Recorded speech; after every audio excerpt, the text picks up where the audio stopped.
Di awal film ditunjukkan seorang pria kaya raya perkasa berkanjut besar yang sedang berolahraga. Lalu ia pun dengan keren menunggangi mobil Ferrarinya. Ia pun berbicara bahwa dirinya bukanlah orang kaya atau anak jelema benghar, tapi bisa naik Ferrari. Ya dikarenakan aku gigolo. Bukan aku sih, tapi dia. Sorry, salah boy. Dan film pun dimulai dengan judul The Gigolo. Film ini akan berfokus kepada seorang pria bernama Fung, atau kita panggil saja dia Fang. Ia terlahir dari keluarga yang miskin atau bisa dikatakan biasa aja gitu. Lalu datanglah ibunya yang membantunya untuk mengurus daging bebek tersebut. Ya, ibunya adalah tukang daging bebek. Si Fung ini atau Fang ini lalu minta duit sama emaknya buat bayar uang les. Karena emaknya gak punya duit dan bapaknya juga gak tahu udah pergi kemana, emaknya pun nyuruh minjem sama saudara sepupunya si Fang ini. Singkat cerita, Fang mengunjungi saudara sepupunya. Saudaranya ini punya bar atau semacam diskotik itu. Lalu si Fang pun diberi pinjaman. Setelah itu, sepupunya ini pun menyuruh Fang bekerja aja daripada ngurusin sekolah. Terus kasihan emaknya, si Fang gak mau karena masih kepengen sekolah. Lalu datanglah salah satu kenalan sepupunya bernama Michelle. Ia pun menggoda-goda si Fang. Karena si Fang ini niatnya cuma minjem duit doang, Fang pun hanya diam. Lalu datanglah dua orang lagi. Ceweknya ini bernama Yoyo dan cowoknya bernama Chris. Jadi si Yoyo ini lagi pakai jasa gigolonya si Chris ini gitu. Dan jelas banget kalau si Chris adalah gigolo yang cukup dikenal juga. Saat Michelle mulai meraba-raba Fang, Fang pun langsung cabut untuk balik.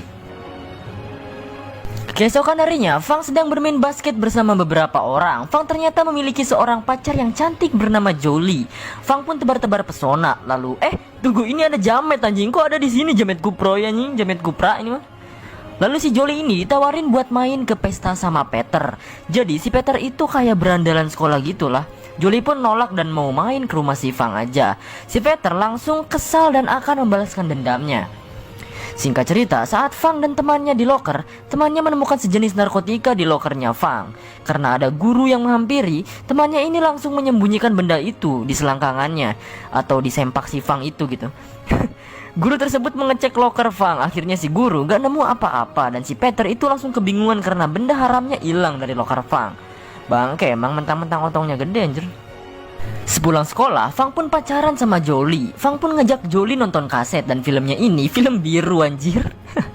Lalu semakin lama menonton, akhirnya mereka pun hendak melakukan pergenjotan. Tapi saat Fang berusaha masukin otongnya, emaknya pun datang dan kaget melihat mereka berdua. Tapi anehnya, emaknya ini kagak marahin mereka berdua. Si Fang bilang bahwa mereka sedang belajar. Tapi saat emaknya mengambil buku di celana si Fang, sleting Fang pun belum dinaikkan. Mampus kau Fang.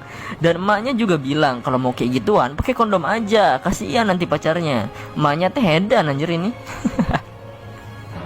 Malamnya, Fang menemui bapaknya. Ia bercerita mengenai dirinya saat hendak memasukkan otongnya tadi.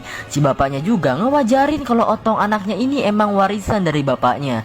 Katanya kalau mau ngegenjot cewek harus pakai pemanasan jari dan lidah dulu. Bangke emang babehnya ini. Contohnya seperti set dah. Keesokan harinya, temannya si Fang sedang dibully. Lalu Fang pun menolongnya dan ribut dengan Peter itu. Guru pun datang untuk melerainya. Sepulang sekolah, ternyata si Fang dikeluarkan dari sekolah dan ia melihat seorang wanita cantik dan seksih sedang memperbaiki ban mobilnya di tengah-tengah hujan yang deras. Atuh teh pun ternyata jeroan ketingali. Halah aing mah koneng deui. Dan si Fang pun membantunya. Setelah hujan reda, wanita itu pun memberikan uang kepada Fang. Karena si Fang ini baik hati, Fang pun menolaknya dan pergi dari wanita itu. Lalu Fang menelpon ibunya untuk memberi kabar bahwa ia dikeluarkan dari sekolah. Ibunya pun langsung terjatuh sakit dan sakit tonggong. Singkat cerita, Fang pun mulai bekerja menjadi tukang bersih-bersih di barnya si Hang, sepupunya itu. Ia pun menjadi perhatian wanita-wanita bar tersebut. Lalu, si Yoyo menggodanya dan akan membayar $10.000 jika Fang mau main dengannya. Fang pun mencoba untuk bermain. Tapi ternyata si Yoyo ngajak Fang ke teman-temannya. Lalu si Yoyo pun membuka celana si Fang. Alangkah rewasnya si Yoyo kalau ternyata otong si Fang ini gede banget anjir. Lalu si Yoyo pun mencoba untuk pemanasan sebelum bermain dengan Fang. Tapi tak lama kemudian si Fang pun malah udah cerot duluan karena mungkin baru pertama kalinya. Lalu ia pun ditertawakan dan pergi malu merencuy. Fang pun berdiam diri sambil mencoba untuk sebat. Disitulah ia bertemu dengan si Chris. Chris adalah gigolo yang di awal film ia sedang bersama si Yoyo tadi. Ia bercerita mengenai hal tadi dan si Chris bilang itu hal wajar. Chris pun menawari Fang untuk menjadi gigolo aja dan menemui kliennya. Singkat cerita, ternyata kliennya adalah seorang wanita yang gendut dan memiliki nafsu makan yang tinggi. Si Fang pun merasa ditipu oleh Chris. Sialnya lagi, saat mereka berusaha mesra, ada temannya si Peter yang memfoto dan mengirimkannya ke si Jolie alias pacarnya si Fang itu. Jolie pun langsung memutuskan si Chris di situ juga, cuy. Singkat cerita lagi, Fang menemui bapaknya yang lagi ngamen. Dia bilang bahwa ibunya lagi sakit dan dirinya udah dikeluarkan dari sekolah. Lalu ia juga bilang bahwa dirinya udah jadi gigolo. Si bapaknya ini ngewajarin apa yang dilakukan anaknya karena emang keadaan ekonomi juga ya kan. Lalu si bapaknya ini nyuruh si Fang untuk pergi menemui seorang bernama Abson. Abson adalah raja gigolo. Jadi si Fang disuruh buat menemuinya untuk belajar menjadi gigolo dan sekalian nagihin hutang 30 juta milik bapaknya tersebut. Malamnya Fang menemui Yoyo. Si Yoyo pun jadi judes jutek karena pelayanan kemarin si Fang. Karena udah cerot duluan sebelum si Yoyo puas. Yoyo pun menyuruh Fang pergi aja ke tempat Michelle karena Michelle lagi butuh jasa gigolo. Keesokannya ia ke tempat Michelle dan ternyata anjrit tubuhnya jadi meja makanan dan di situ dia rebahan tanpa busana, cuy. Lalu Michelle dan teman-temannya makan bersama. Terus ada nenek-nenek nih ya, dia pengen makan. Malah gigit otongnya si Fang, anjim. Singkat cerita, Fang pun telah selesai bekerja menjadi gigolo di tempat Michelle. Ia pun berjalan pulang sambil menangis. Malamnya, ia menemui salah satu temannya. Ia bercerita mengenai dirinya yang jadi gigolo. Temannya ini bilang kalau jadi gigolo harus jadi keren, rambut tertata rapi, pokoknya jangan culun deh. Lalu temannya ini juga merekomendasikan untuk pergi ke salonnya si Abson. Tak perlu lama-lama, Fang pun ke salon si Abson.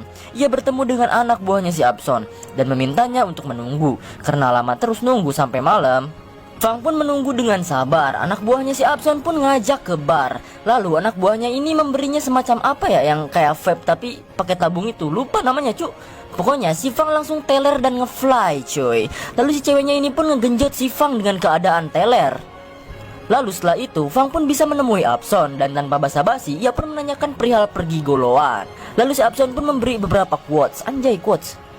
Lalu selain itu, Fang juga menanyakan soal hutang ayahnya juga. Fang juga sedikit emosi dan gak mau bayar karena ayahnya Fang juga katanya kalau dilihat-lihat dari belakang banyak hutangnya juga sama dia. Singkat cerita, Fang pun menemui ayahnya yang lagi ngegembel dan menceritakan bahwa Abson gak mau bayar utangnya. Lalu beberapa orang pun datang untuk menagih utang kepada ayahnya Fang. Karena gak punya duit, mereka pun ribut dan kejar-kejaran. Lalu ayahnya pun dibacokin sama mereka sampai modar dan tak sadarkan diri, cuy. Fang pun menemui Abson lagi dan meminta uangnya. Lalu Abson pun ngajak ribut dulu. Kalau menang nanti dibayar. Sayangnya Fang selalu kalah dari pertarungannya. Setelah itu Fang dan Abson pun mengobrol. Abson menunjukkan bakatnya yang aneh, yaitu mengambil pil dari dalam gelas. Ia pun menjulurkan lidahnya dengan ajaib. Fang pun minta ajarin gimana caranya gitu. Lalu Abson pun memberitahu bahwa supaya nanti pas disewa sama cewek enak, Fang pun harus berlatih dengan koin, menjilati koin tersebut sampai tidak jatuh dari kaca. Fang pun melatihnya terus menerus. Singkat cerita, Fang benar-benar mulai serius menunjukkan hasil latihannya kepada Abson dan akan dipraktekkan kepada anak buahnya si Abson. Lalu hasil latihannya pun benar-benar manjur dan si Abson pun bangga, anjay. Fang pun langsung ke bar dan menemui Yoyo, lalu ngajak Yoyo untuk bergenjotan. Terus Yoyo pun langsung terkapar lemas karena permainan si Fang itu. Fang pun benar-benar menjadi gigolo yang banyak dipesan. Singkat cerita, Michelle juga memesan si Fang dan seperti biasa, si Fang pun bergenjotan sampai si Michelle puas. Singkat cerita, Fang nganter teman gigolonya untuk casting film Raja Gigolo. Karena temannya ini gak cocok, sutradara itu pun meminta untuk Fang menggantikan casting temannya. Alhasil Fang lah yang terpilih dan ternyata si sutradaranya ini adalah wanita yang di awal film yang dibantu oleh Fang tadi untuk memasangkan ban mobilnya itu. Lalu Fang pun mulai berkegiatan di dunia perfilman. Singkat cerita lagi nih lur, si cewek sutradara ini bernama Coli aja lah ya. Jadi si Coli ini ngajak si Fang ke pesta temennya dan pura-pura jadi pacarnya. Akhirnya si Fang pun mau. Keesokannya mereka pun berpesta dan bermesra-mesraan. Tapi ternyata temannya si Coli ini adalah si Peter, yaitu teman sekelasnya si Fang saat di SMA yang suka ngebully itu. Mereka pun minum-minum sambil ngobrol. Makin lama obrolan, makin teler alias ngefly cuy. Si Fang ngerasa ada yang aneh dan pergi ke WC. Lalu ia pun memuntahkan apa yang ia minum dan berusaha untuk tidak teler lagi. Di lain tempat, si Peter membawa Chow Li yang sedang teler parah ke kamarnya dan berusaha memperkosanya. Beruntung si Fang langsung membeletakkan sebuah besi ke kepala si Peter sampai kejer-kejer dan memfoto kanjutnya si Peter yang ternyata cuma 1 cm. Dia pun bilang bahwa otot si Peter cuma segede ceker hayam anjir. Lalu Fang pun membawa pulang si Chow Li. Di jalan setelah Chow Li sadar, ia pun langsung menjelaskan perihal tadi. Singkat cerita, si Fang dan Chow Li udah jadian. Si Chow Li ngajak ke rumahnya untuk bertemu keluarganya. Ia pun dikenalkan dengan ayahnya yang bernama Pak Ben. Lalu tak lama kemudian datanglah istrinya yang ternyata adalah Michelle alias langganan si Fang. Fang pun kaget dan si Michelle juga sama. Mereka pun menutupinya sementara dan melakukan makan malam. Fang juga diajak jalan-jalan sama Pak Ben untuk melihat-lihat koleksi benda tajamnya. Lalu ia pun ditodong dan bilang kalau nyakitin anaknya, jangan harap kamu bisa hidup lagi. Coba kalian bayangin, si Fang ini diancam sama ayahnya si Chow Li untuk jangan buat masalah. Tapi yang ada sebenarnya, si Fang adalah gigolo dan pernah disewa sama istrinya sendiri. Modar sih ya anjing. Michelle pun minta Fang untuk menemuinya dan mereka pun membahas perihal masalah ini. Si Fang udah mutusin kalau dirinya bakalan jadi aktor dan gak akan jadi gigolo lagi. Sedangkan si Michelle tetap kekeh gak mau karena dia nyewa si Fang bukan cuma untuk kepuasannya saja, tapi dia juga mencintainya dan gak rela kalau Fang sama anaknya jadian. Dan Fang pun meninggalkannya. Keesokan harinya, si Fang jujur sama Chow Li kalau dia sebenarnya adalah gigolo beneran. Tapi karena kekuatan cinta alias cinta, si Chow Li pun gak ninggalin si Fang. Alah, kalau kata-kata saya mah cinta-cinta tayan cim. Kalau bawalnya buduk mah gak mau yakin aing dasok. Singkat cerita, si Michelle lagi meratapi kesedihannya karena orang yang ia cintai malah serius sama anaknya. Oh iya, kalau kalian nanya kenapa si Michelle ini malah pengen sama si Fang, kan udah ada suami gitu kan. Kayak lagi, jawabannya adalah dia selingkuh cuy. Terus suaminya kasar dan yang terakhir, dia nggak bener-bener sayang sama suaminya. Lalu si Michelle pun teler dan tertidur dengan laptop yang menyala sambil muterin videonya sambil bergenjotan sama si Fang dulu. Saat tertidur pulas, Pak Ben pun suaminya datang dan melihat isi laptop itu. Saat jalan berdua, si Fang pun diculik oleh seseorang dan dibawa entah kemana. Sin pun berpindah ke rumah Pak Ben yang ternyata itu adalah perbuatan Pak Ben. Pak Ben pun marah-marah kepada si Michelle.